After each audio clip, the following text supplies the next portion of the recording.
Hare Krishna. Let us start with this prayer for invoking auspiciousness. Om Ajnana Timirandhasya Jnananjana Shalakaya Chakshurunmilitam Yena Tasmai Shri Gurave Namaha. Nama Om Vishnupadaya Krishna Prishtaya Bhutale Srimate Bhaktivedanta Swamin Iti Namine.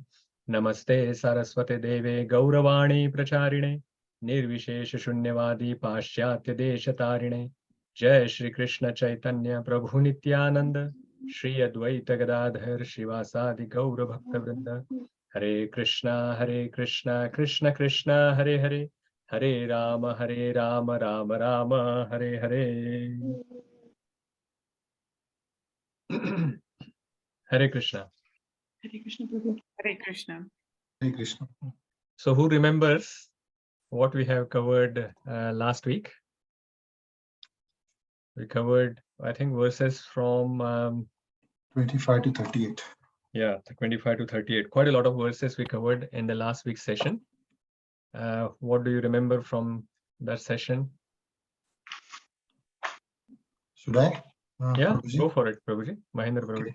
Okay. So verses 25, 26, it was mainly about Lord Sri Krishna purposefully taking the chariot in front of Bhishma and Drona, so that, like, the doubt and fear will be in his mind.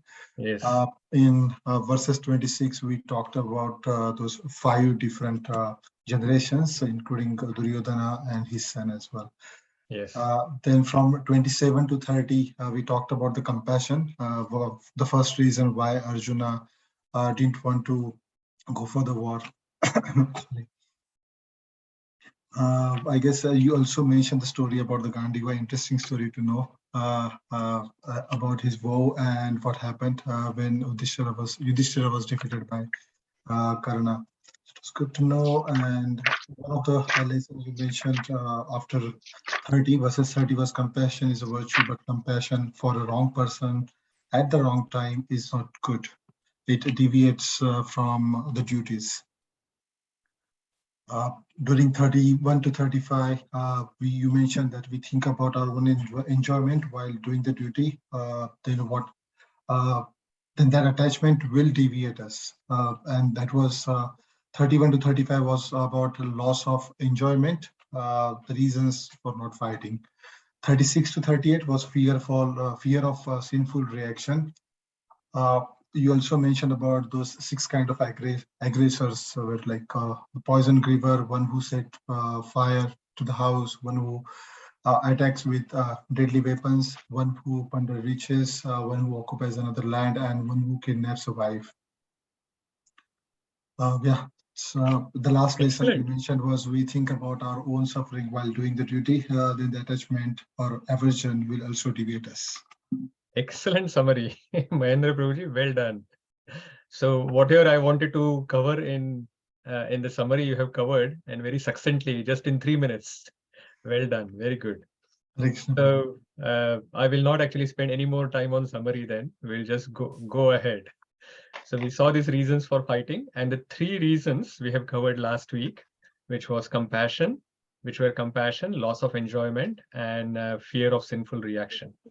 And today we are going to talk about the 4th reason that Arjuna gives for not fighting, and which is the destructions of family traditions. So he is worried that if he fights and kills so many people, then killing of those people will destroy the family traditions. And he actually gives a very systematic thought process that he has, which is quite elaborate. So let us look at that. And it comes from verse number 39 to 45. So we will start with verse number 39.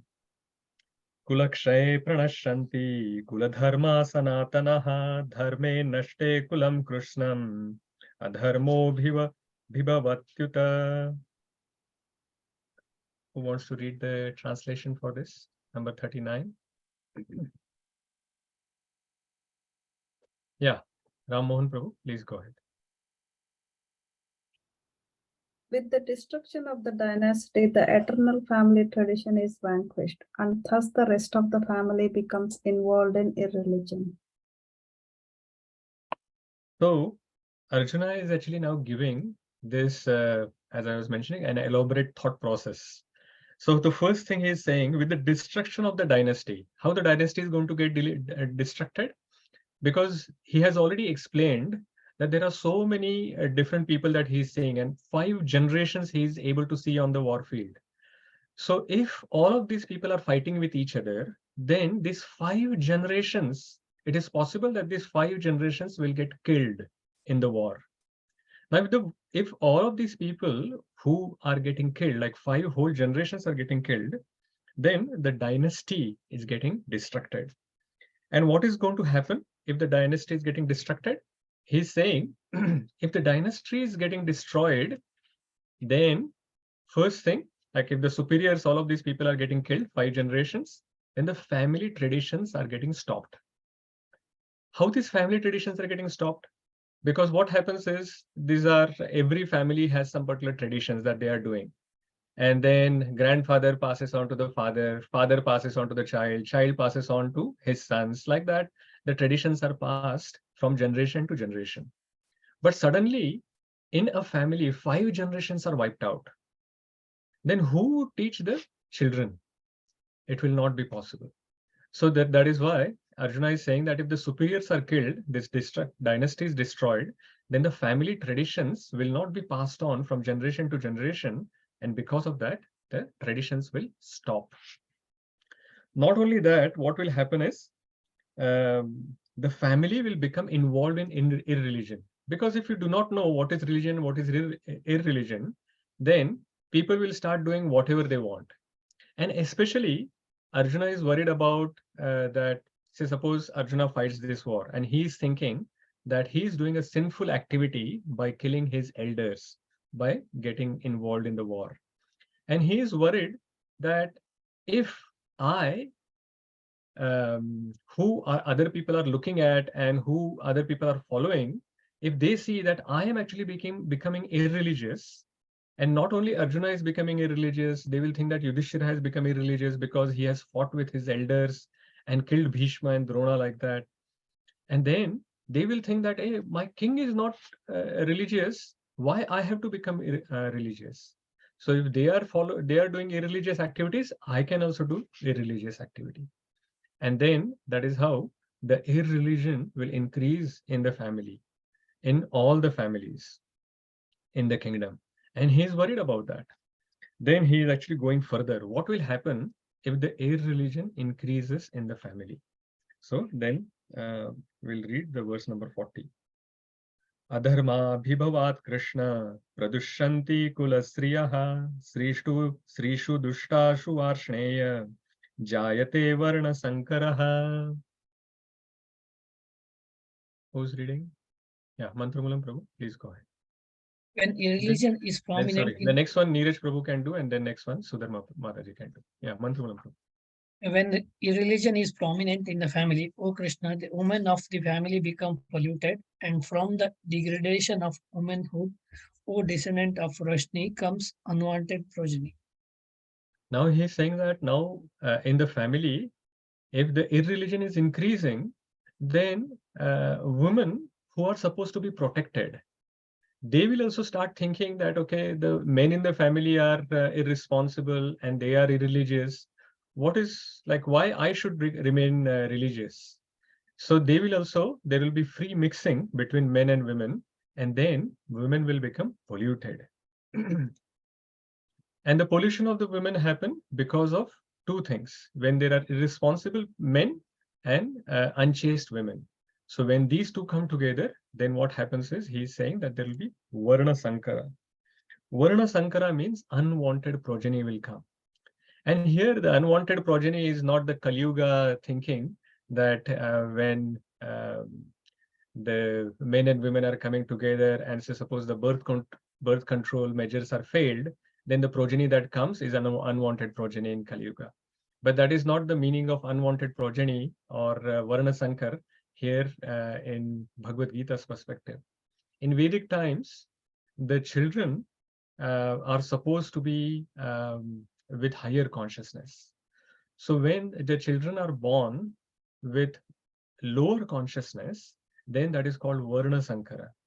Because what is happening is there is no samskaras which are getting passed on to this child even before it is born. Like there is no Garbhadan samskar, and then there are no other samskaras which are followed.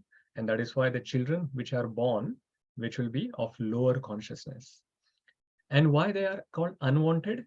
Because the society is supposed to have or supposed to take, like the parents are supposed to take their children back to Godhead.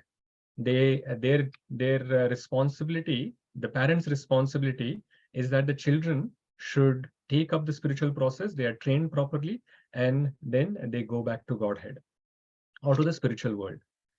But if the parents themselves are not following the religion, they are irreligious, and then the children who are born, they are also of lower consciousness, then neither parents are going to go and nor the children are going to go to the spiritual world. And that is why it is considered as unwanted progeny. Now, the problem is not stopping here. There are many more issues that comes when there are children, like where the family is irreligious, as well as the children are of lower consciousness.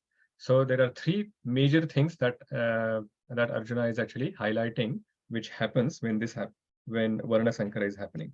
So we'll read verse number 41. Sankaro narakayaiva kulagnanam kulasya cha patanti pitaro hyesham lupta pindodaka kriyaha.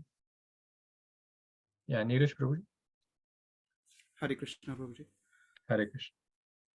An increase of unwanted population certainly causes hellish life both for the family and for those who destroy the family tradition. The ancestors of such corrupt families fall down because the performances for offering them food and water are entirely stopped. So Arjuna is actually he is not interested in fighting at this point in time. So he is actually giving various different reasons. And as you all know, whenever you would have actually seen from your own examples, whenever you don't want to do something, or for example, when you want to do something against everyone else's opinion, then what you will do, you will give various different reasons. And this is what Arjuna is trying to do. And he's trying to completely convince Lord Krishna that it is not for no reason I'm deciding not to fight. I have proper reasons for not fighting. And later on, he will say that it is not only I am saying, I have heard that from the other authorities, and I have heard from them in Guru Parampara. And this is how he's trying to give various reasons. Now, the first thing that he's saying after unwanted progeny comes is that hellish life for those who destroy the family and family traditions. He's saying that if I am responsible for all of these superiors getting killed and the family traditions are stopped, and then the irreligion has increased in the society, because of that women are polluted, the unwanted progeny has come. If because of me this has happened, then such person will go to hell. So Sankaro Narakayaiva. So this will lead to hellish life. So for those who destroy the family and family traditions. So he's saying basically, I will go and live a hellish life. So I don't want to do that. Not only I will suffer, he's saying now further that ancestors will also fall down. Now this is a big thing. Now everyone is supposed to live in a way that not only you progress, but by your spiritual progress, by the potency of your spiritual progress, you can liberate your ancestors as well. But here it is saying that if you actually stop these religious activities, then ancestors also fall down. And we are going to read the purport, which will explain this further, which is a very important point. So we will read the purport now. So Dharma Mataji, you want to read the paragraph, the first one? Hare Krishna, Prabhuji. Yes, Prabhuji. According to the rules and regulations of fruitive activities, there is a need to offer periodical food and water to the forefathers of the family. This offering is performed by worship of Vishnu because eating the remnants of food offered to Vishnu can deliver one from all kinds of sinful reactions. Sometimes the forefathers may be suffering from various types of sinful reactions, and sometimes some of them cannot even acquire gross material body and are forced to remain in subtle bodies as ghosts. Thus, when remnants of prasadam food are offered to forefathers by descendants, the forefathers are released from ghostly or other kinds of miserable life. Such help rendered to forefathers is a family tradition, and those who are not in devotional life are required to perform such rituals. One who is engaged in the devotional life is not required to perform such actions. Simply by performing devotional service, one can deliver hundreds and thousands of forefathers from all kinds of misery. It is stated in Bhagavatam 11.5.41, Devarshi. Yeah, just go to the translation, Mother. That's Okay. fine. Anyone who has taken shelter of the lotus feet of Mukunda, the giver of liberation, giving up all kinds of obligation, and has taken to the path in all seriousness, owes neither duties nor obligations to the demigods, sages, general living entities, family members, humankind, or forefathers. Such obligations are automatically fulfilled by performance of devotional service to the Supreme Personality of Godhead. Hare Krishna. Yeah, Hare Krishna. So it is quite interesting how it is mentioned that how the ancestors are going to fall. So if there is a Varna Sankara or this unwanted progeny is there, and they are not following, they haven't received any family traditions from their ancestors, from their forefathers, and because of that, they have stopped the offering of pinda. So this is like oblations, offering of the food and water for the ancestors has been stopped. Now, how will that cause them to fall down? For a simple reason that many times the ancestors have done some sinful activities. And for us, because of those, some of the sinful activities, they are in either hell, they are living in a hellish life, or they are in a loka called Pitru Loka. And when the children are offering the food to Lord Vishnu or Krishna first, and such prasadam is offered to the ancestors, by eating that prasadam, they get freed from the hellish life. And if they do not have, somehow or the other, they haven't received the gross body, then they will be given the gross body. And if the children are pure devotees, if they somehow or the other they become pure devotees, then even the ancestors, like 21 generations of the ancestors, also get liberated. But somehow or the other, sometimes what happens is we think that, oh, my fathers or forefathers who may not be in this world anymore, so they used to like a certain kind of food, and it may be for example, meat or some other things that they may be wanting to eat. So you would think that, okay, because they liked it, I will offer that kind of food to my ancestors when doing Pindadan, because that is what they liked. But then we forget that that is the food that they were eating, and because of those sinful reactions, they are now in hellish life. And if you offer them the same kind of food, what is going to happen? Instead of liberating them, you are putting them down and down inside the hell. So the ancestors fall down.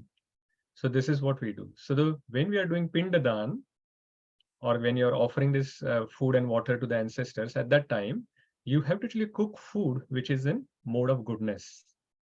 And such food which is in mode of goodness, you have to offer to Lord Krishna, and then such prasadam that you have to offer to your ancestors. And by eating such prasadam, they get benefited and they progress in their spiritual life and not degrade.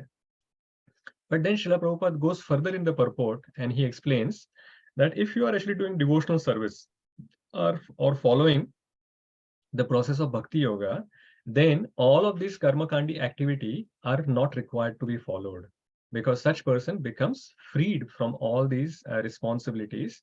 And just by following the process of bhakti yoga, you can benefit your ancestors and they will progress in their spiritual life. Vibhor Prabhu, you have a question? Hare Krishna, Ambarish Prabhu. One question. Yes. Is this just talking about the Pindan or Shraddh as well? Yeah, Offering so of food. Shraddha and Pindadan, both. Okay. Okay. Hare Krishna. Okay. So that is what is mentioned in the verse number 41. Now let us look at one more point which is mentioned in number 42. Doshay rete kulaghnanam varna sankara karakai utsadyante jati dharma kuladharmascha shashvataha. Anyone wants to read? Dimple Mataji has raised a hand, so I'll give her a chance. Hare Krishna Prabhuji. Yes. By the evil deed of those who destroy the family tradition and thus give rise to unwanted children, all kind of community projects and family welfare activities are devastated. So two more problems he is now explaining. So Varna Sankara happens, which is unwanted progeny. From that, hellish life for the person who is who's responsible for that. Not only that person suffers, but also the ancestors are going to suffer. But not only the ancestors are suffering, the other family and the wider community also suffers. So what he is suggesting is that all kinds of community projects and family welfare activities are also destroyed by such people who are not following the religion, and they are doing engage in the irreligious activity. So this is how this elaborate reason, the degradation of society, or when the dynasty is destroyed, then how the society is degraded. And Arjuna is saying that if I fight this war and all of these people will get killed, and then I will become responsible for all of this. And that is why I do not want to do it.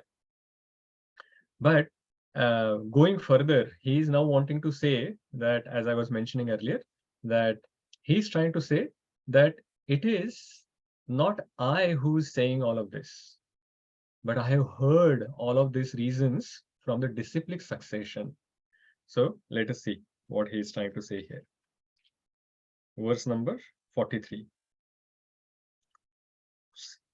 Utsanna kuladharmanam manushanam janardana narake niyatam vaso bhavatitya anushrushruma. Yes, Melissa Mataji, please go ahead. You can read.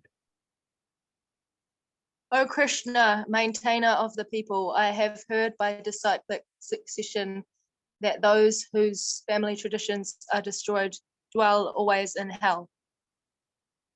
So not only he is saying that the person will go to hell, but he will always stay there. So those who have destroyed the family tradition dwell always in hell, always. So he's now taking to the extreme condition. Actually, no one remains in hell always. Everyone gets an opportunity, but he's just trying to exaggerate the effect of all of these things. So, and not only he's saying that this will happen, but this I have heard from disciplic succession. Yes, this knowledge comes from disciplic succession, but this is not the highest level of knowledge. And that is where Krishna is now going to give him, from chapter 2 onwards, the highest level of knowledge, by which he can remove all these doubts that he has put forward.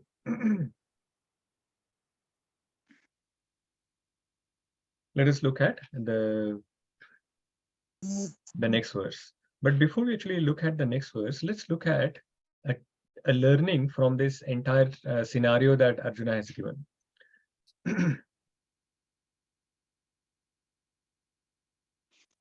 So Arjuna has started saying that all of these problems are going to happen because the elders in family are going to get killed. And because elders in family are supposed to pass on the spiritual knowledge or even family traditions or whatever from their generation to the younger generation. And because that will not happen, all of these problems are going to come. So we can learn from this that it is the responsibility of elders in the family to pass on the values and spiritual knowledge to our younger generation. But the problem that we have in our day and age is that the elders in the family also are not aware of the spiritual knowledge. They are also not aware of the values. It is not a kind of knowledge which you can just ask your children to go in a school and learn. Because the material knowledge, for example, the father may be a lawyer, but the child may want to become a doctor. So that material knowledge, he can just go to the material school, like to the school, and become a doctor or an engineer or whatever he wants to. But the kind of knowledge that we are talking about here is not that kind of knowledge. Here we are talking about the values, principles, the spiritual knowledge.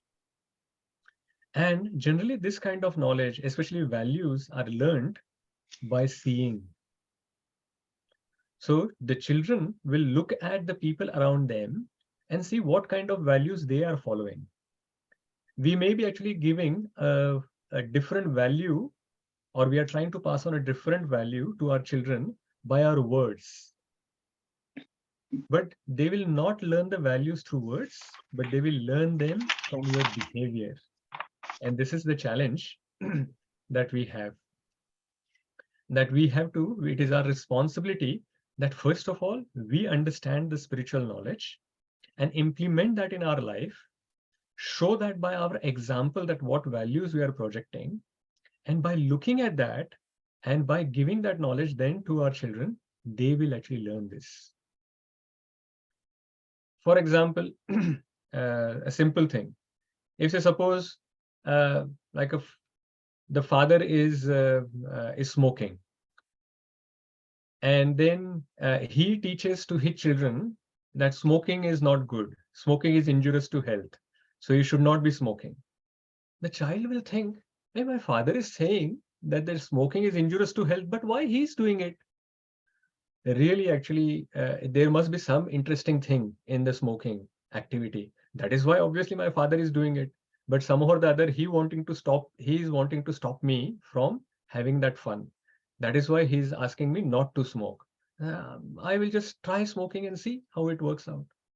So from the behavior, the child is going to learn.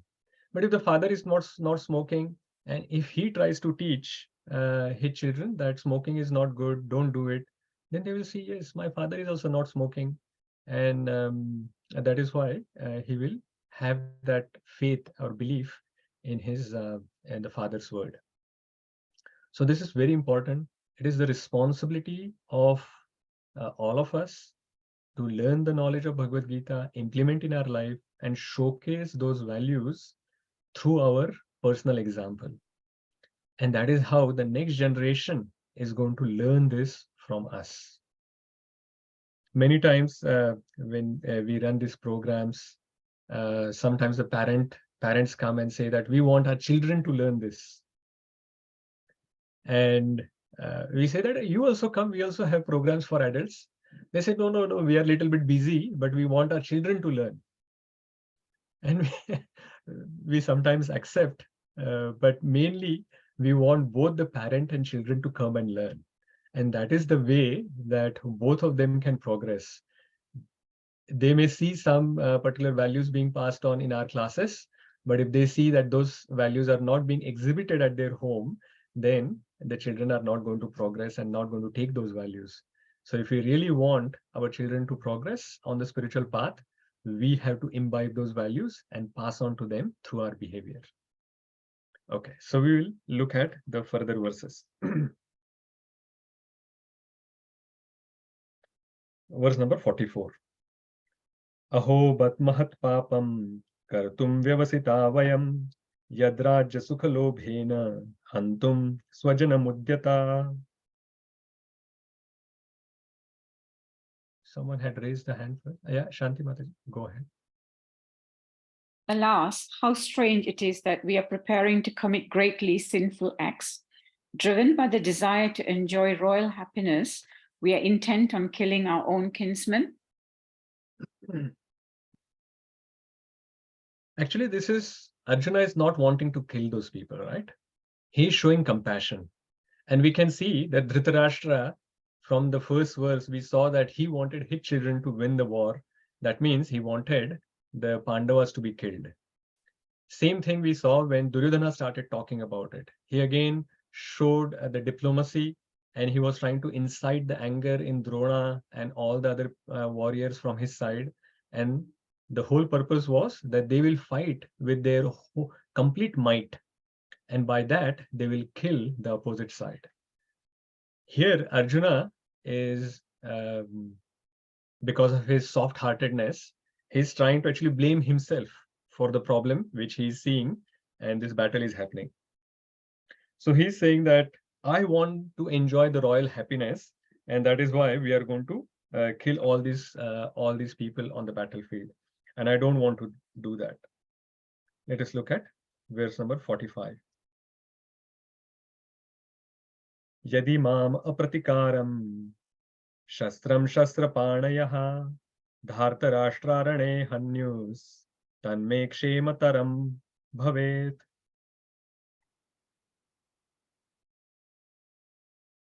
Who wants to read?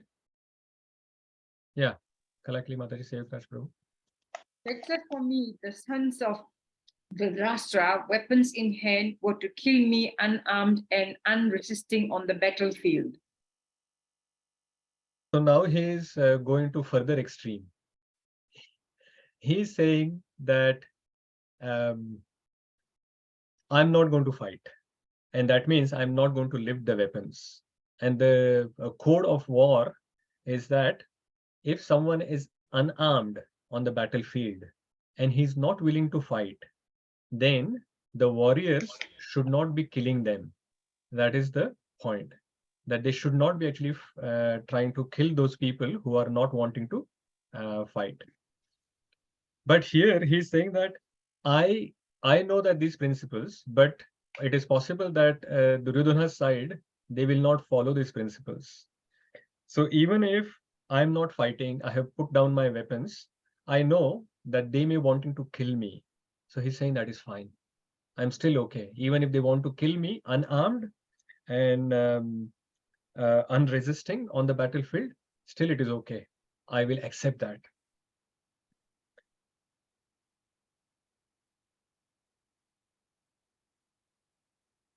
So saying this, then Arjuna now sits down.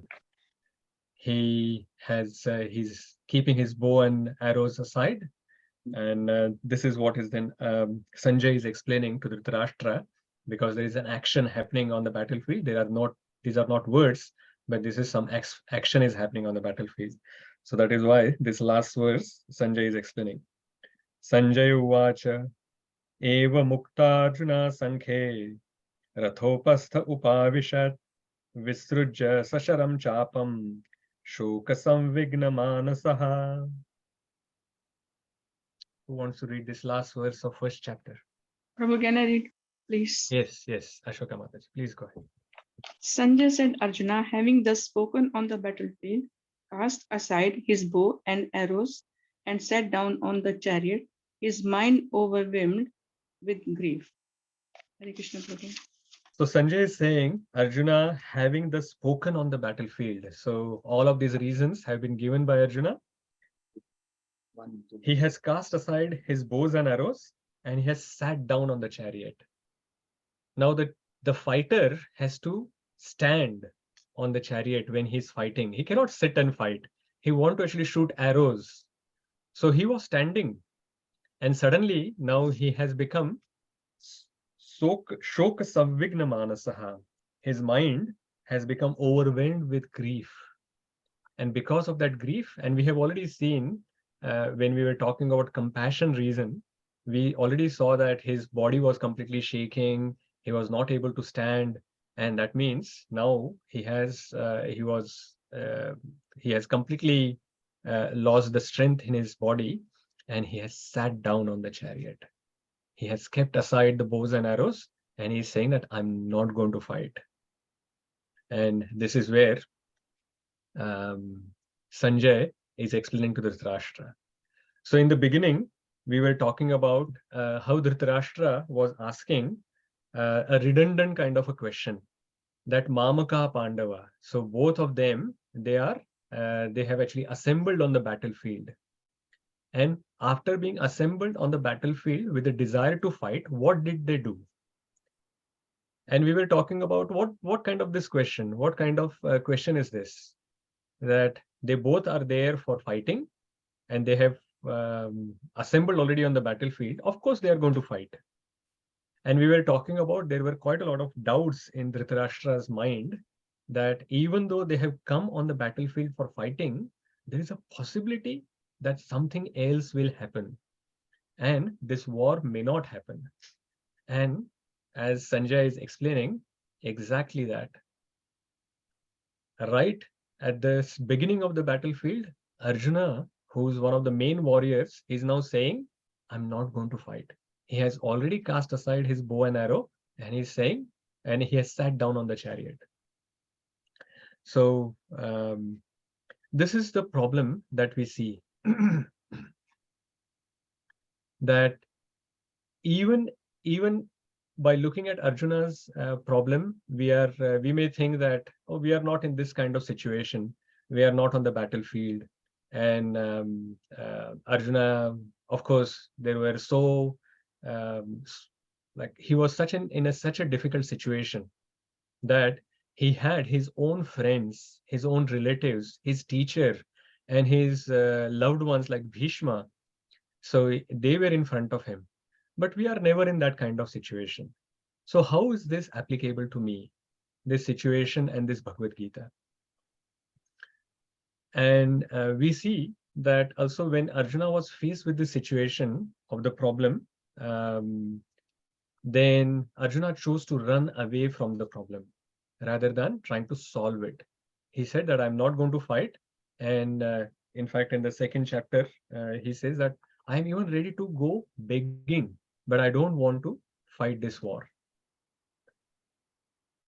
So we can actually see from this situation that when we also, when we face with the problems, our instinctive reaction is to escape from the problem. It seems very natural and logical for us that if there is a problem, we should just remove ourselves from the problem and make some external adjustment around us to solve our problems. For example, when there are some problems in the relationships, at that time, what we will do, we'll probably turn our back towards each other and break the relationship. And we are thinking that I have solved the problem. When we are trying to achieve something and some obstacle come, then either we change our path or we give up that activity completely. Sometimes when we are trying to do some work and the situation requires that we have to do some sacrifice. But as soon as this unpleasant thing from our perspective to do some sacrifice comes, then we revert to some comfortable alternative. There is an American lawyer whose name is Frank Clark, and he's also a politician. He was. So he famously said once that a path without obstacles, he's saying a path without obstacles is likely a path that doesn't lead anywhere significant. If we have a smooth road and there are no obstacles, then probably that road was too easy and it will not lead us anywhere significant in our life. So whenever actually we see some problems in our life, just like Arjuna is facing these problems in his life, we have to actually think that, is this difficulty coming into my life? Is there any higher purpose when I'm facing this difficulty? At that time, instead of saying, why God, why this is happening to me? Can we actually look at it from a different perspective? And we can ask God, how can I learn and grow from this problem that I'm facing? So I'll give you a simple example that how this is important in our life. So most of the students, when they are studying in their schools or colleges, universities, one thing that they don't like, most of them, not all, most of them don't like is the exam. But actually, the purpose of the exam is to check whether whatever they have learned for that entire year, whether they have learned and understood the lessons. And if they have understood those lessons, then the benefit is that they move to the next class and they actually learn the higher lessons. So that means they grow. So if you actually go through the exam and pass the exam, two things are happening. We go to the next lesson, we go to the next class, and we also grow in our understanding, and in this particular case, our education. And if we don't give exam, then what happens? We remain in the same class. Or if we appear for the exam and somehow or the other, if we fail, then what will happen? We will have to appear for the same exam again. If you look at your own life, you will see that same thing happens. If in our life we have one particular challenge that we are facing, one option that we can take is we just give up that challenge. It is equivalent to not appearing for the exam. What will happen in that case? We will stay where we are in our consciousness. We are not going to make any further progress. Just like if a student was in a 5th class and he has not given the exam, he's going to remain in the 5th class as well. But whereas someone who has given the exam and passes, then they will go to the 6th class. And that is how they will learn further and they will be given the higher exam. So if you want to progress spiritually, then when some challenges are thrown at us, we have to face those challenges and check if we are passing that exam and can we be promoted to the next level where we can grow and progress further. And rest assured, everyone is going to go through problems. And sometimes in our life, we have these deja vu moments that we were trying to do something and some situation comes in front of us. We do some external adjustment in our life and we think that, oh, I have avoided this problem and I'm moving ahead. But over a period of time, we see that something similar, the similar problem comes back again in our life, because the reason is we haven't passed the exam. So Krishna is testing us again by giving us the similar situation to see whether we make any progress or not. So I want you to think about these 3 things based on this Arjuna situation and what he has tried to do. And we'll do a little bit discussion. We have 15 minutes, so we'll do some little discussion. So the first thing that I want you to think about is, think of a time when you went through a painful challenge or difficulty. Reflect on how your life has evolved since that time and identify some positive things that came from it.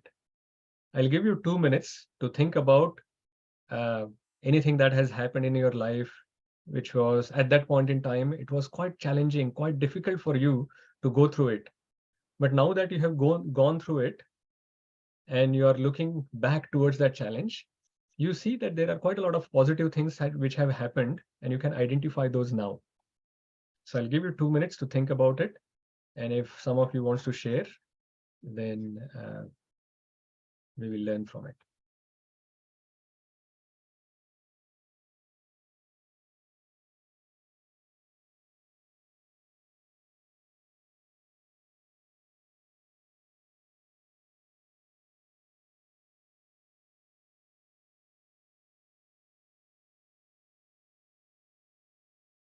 This exercise is coming from a book called Gita 3, which was written by His Holiness Swayam Bhagavan Keshav Swami. So it's an interesting exercise. And the other 2 exercises which we are going to do after this, these are also coming from the same book.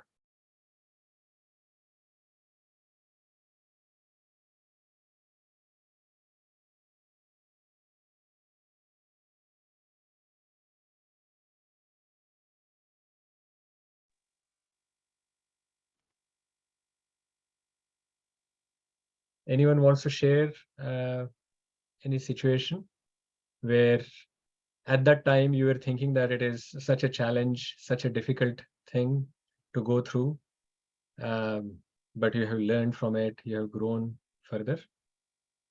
Yeah, Surananda Prabhu. Hare Krishna Prabhuji. So this is at work. So sometime back, I got a challenge that I was as a release manager. I need to apply some scripts onto a database. I'm supposed to take a backup. So I missed that step. I misread the instructions. So I went through and that got screwed up. So it was supposed to take at least 2 days for me to revert each and every change which incorporated with due to that wrong running the script. So then I struggled almost like 7-8 hours, and I was just hoping there should be some other way, but let us try. So I was just checking with a couple of other friends. So finally, the following day, I get to know from one guy, one of the colleague, that okay, you should approach DBA. So they will have a backup. So luckily, I called one of the DBA. So he said like, okay, I can revert, but I can't revert that long. I can't revert one day. I can only do for 3-4 hours. I just tried to negotiate it and just pray to Krishna. So do something for me. So then he came back and asked me like, what time you want? I said like so and so time. And okay, I will try. And then he came back and said, oh, it works. So he reverted and everything went smooth. So what did you learn of positive things which came out from it? So first thing is like in terms of spiritually, I should not get panicked. So Krishna is giving me some lesson. So something I need to learn out of it. So both materially and spiritually. So so spiritual aspect is like should not get panicked, and this is happening because of something past I would have done wrong. So I'm getting reaction for this, but the reaction is going to be actually less than what I'm supposed to get. So Krishna is so merciful. So then materially I learned in that situation, next time when I do anything with the database, so I have to be taking a backup first. Yeah, good one. Yes, Sudharma Mataji, you want to share something? Yes, Prabhuji, Hare Krishna. This is something emotional for me. This is my personal family thing which I have gone through. I think most of you know anyway. But I thought there are many new devotees here, so they may not know. In 2020, during the COVID time, it was a very bad year for me when I lost both my parents in the span of 35 days.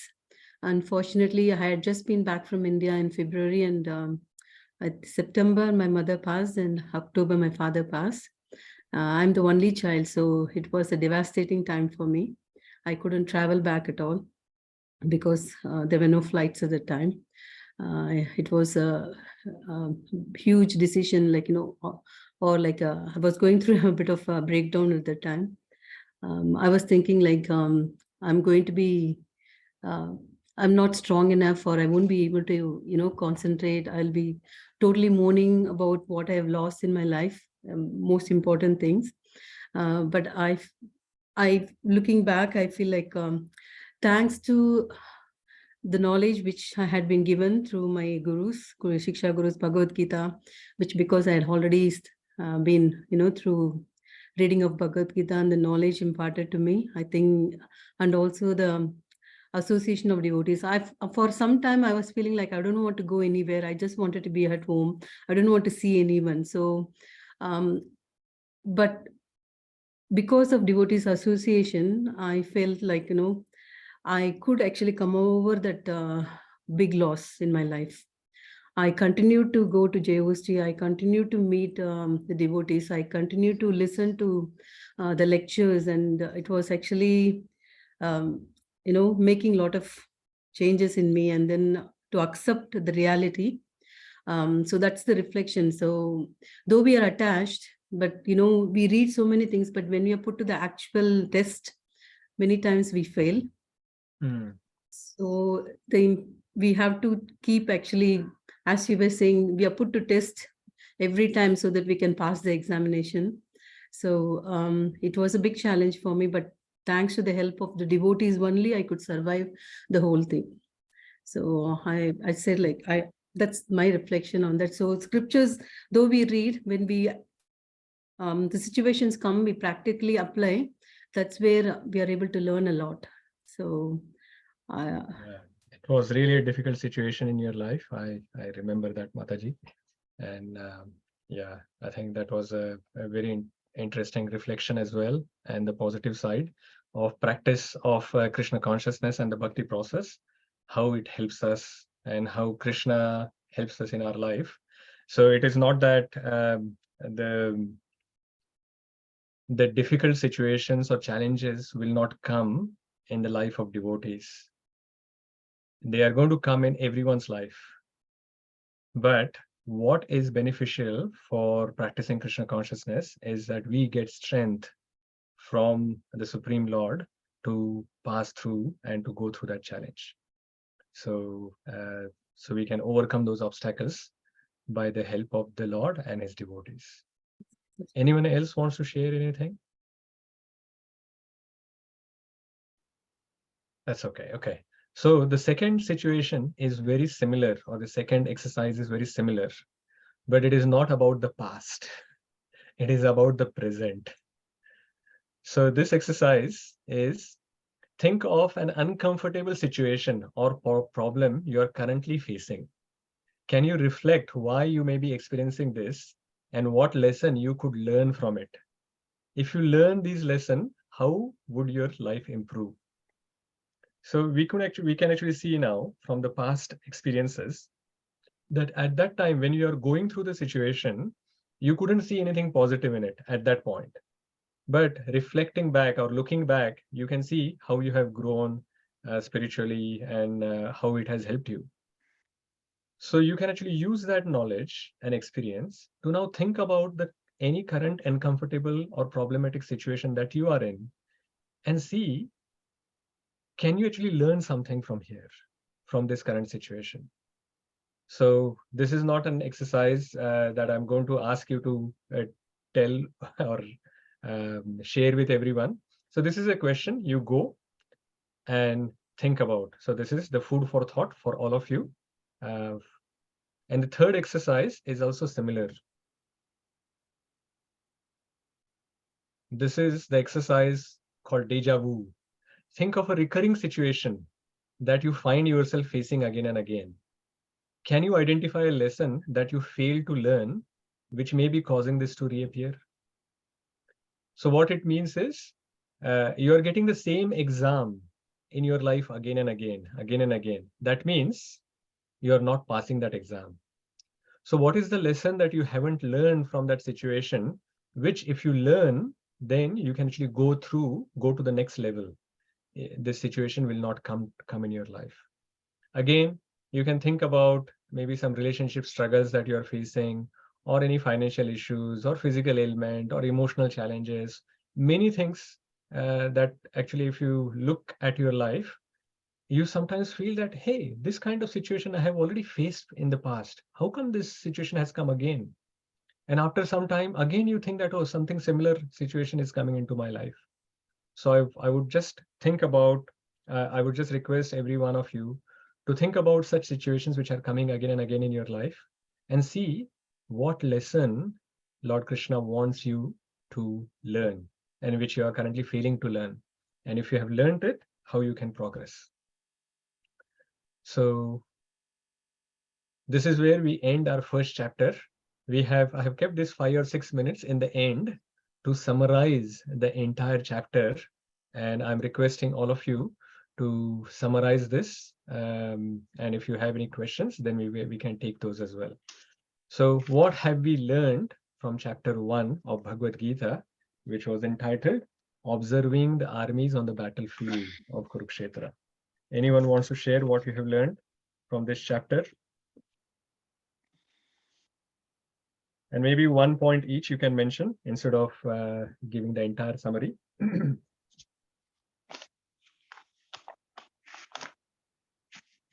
Who wants to share? Yes, Vidushi Mataji. Hey Krishna Prabhuji. I really like the point that we made at the beginning when Duryodhana looks out on the battlefield. He mentions everybody except Krishna. So he fails to see Krishna completely, or he actually just thinks that he's not anything because he's not raising a weapon. But Arjuna himself, he turns straight to Krishna and starts. So devotees turn to Krishna and say, whereas others may look at everything else and go to everything else and anything else. Yeah, very good point. Yeah, anyone else wants to share? Yes, Sudharma Mataji. If you are taking shelter of Krishna, then you don't have to be fearing about anything else at all. Yeah, very good. Excellent. Anyone else? Yes, Neeraj Prabhu. We should try to understand the principles of dharma. Only when we know we can follow them. Absolutely. So, very good. They're not easy, but it requires Yeah, a lot of effort. But that is our beginning, right? We are actually trying to learn what is dharma first. And Lord Krishna is going to guide all of us through his teachings. So we are in good hands, isn't it? We can learn and then we can implement slowly. Yeah. Sannivas Prabhu.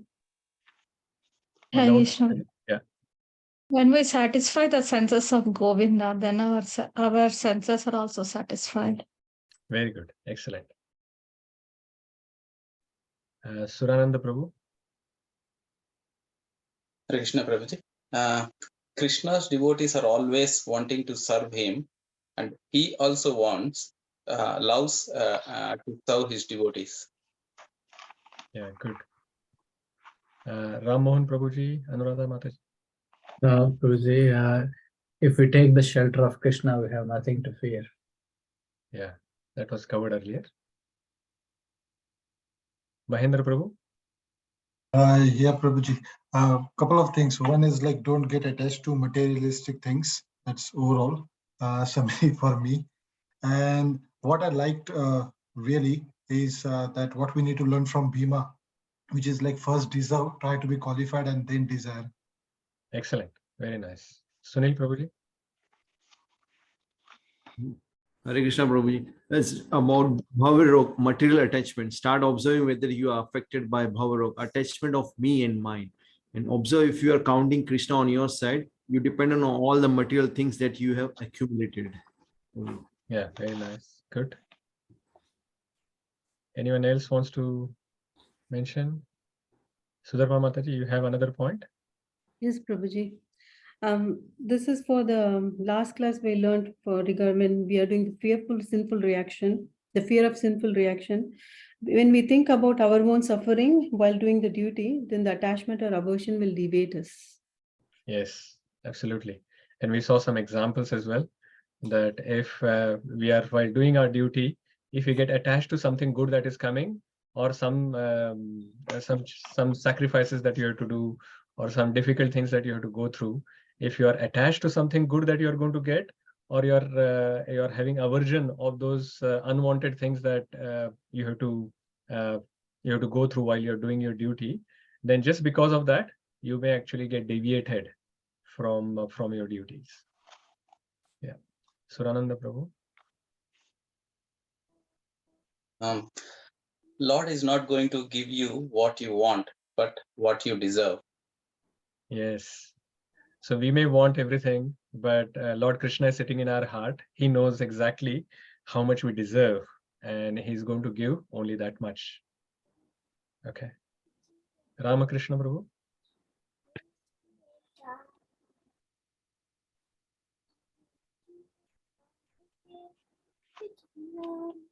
You're on mute, Ramakrishna Prabhu. Sorry, Prabhuji.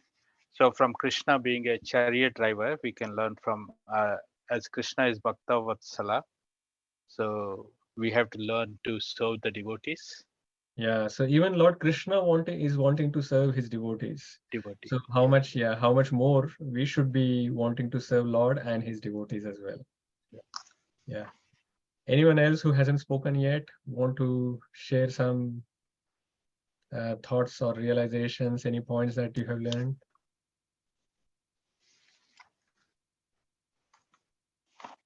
Yes, Jita Manyu Prabhu. Hare Krishna Prabhuji. Dandavat Prabhuji. What we learn from there is most of the time our mind is not stable, and when we are in a difficult situation, lots of logic come in front of us. But a devotee who is completely devoted to Lord Krishna, he can get away of those difficult time by using his own logic. Yes. Vibhor Prabhu. Shri Krishna does not tolerate any mischief done to the devotee by the miscreants. I'm not able to hear you properly, Prabhuji. I think your Sorry, microphone sorry, is Prabhu. Yeah, this is better. Sorry, Prabhuji. The Lord does not tolerate any mischief done to the devotees by the miscreants. The Lord can excuse a person on his own account, but he excuses no one who has done harm to his devotees. Yes, very good.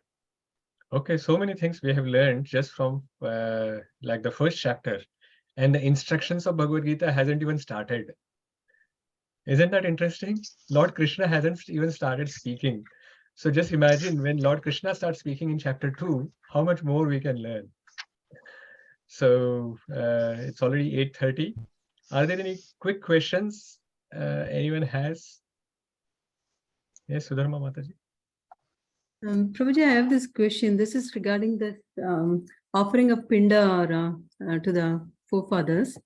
We, of course, Prabhupada in his purport has clearly said, like, if you're a devotee, then you don't have to be even worrying about that. But still, the soul grows through that thing. Like the 365 days is one day for them. That's the reason why on a particular day we offer the pinda and other things, right? But this question has always been there for me. Though we are trying to be like a sadhana bhakta, we are just trying to be a devotee. Will that still be like, satisfying, like, providing them with whatever is required for the soul to travel?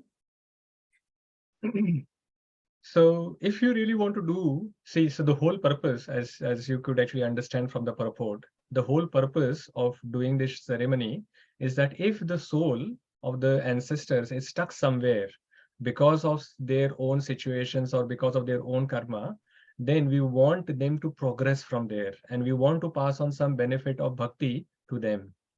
So what is the best thing that we can do is, of course, if you want to actually provide them prasadam, then there is no reason for you not to do it, because that is Krishna Prasad that you are trying to do, trying to give to them. So along with that, I would just suggest that you chant one round of Hare Krishna Mahamantra for them, and that will give them immense benefit.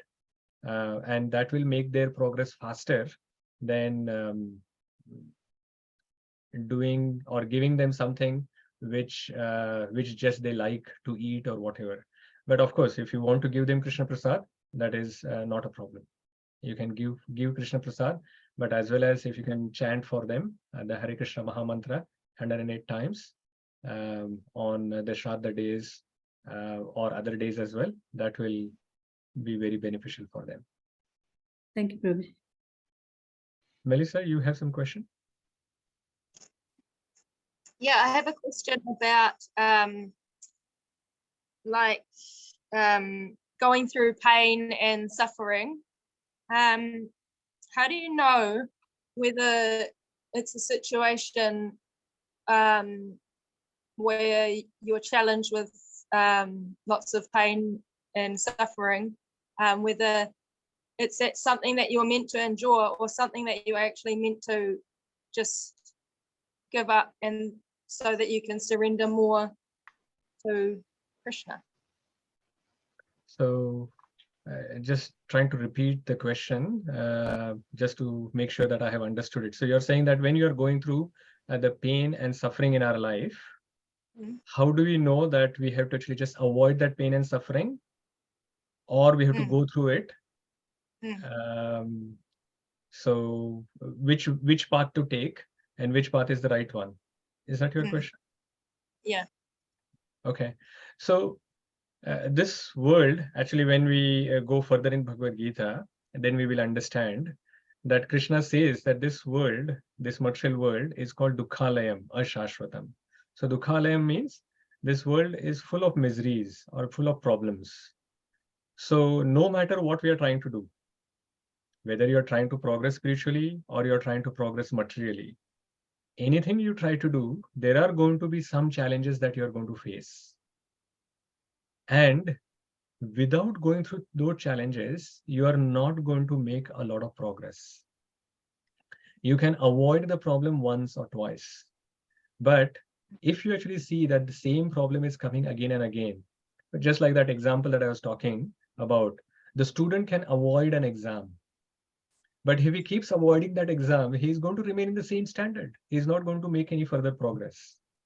So when we are actually facing some challenge, if you have some goal and you are wanting to achieve that goal, and if a challenge comes in your path, you have to actually overcome that obstacle.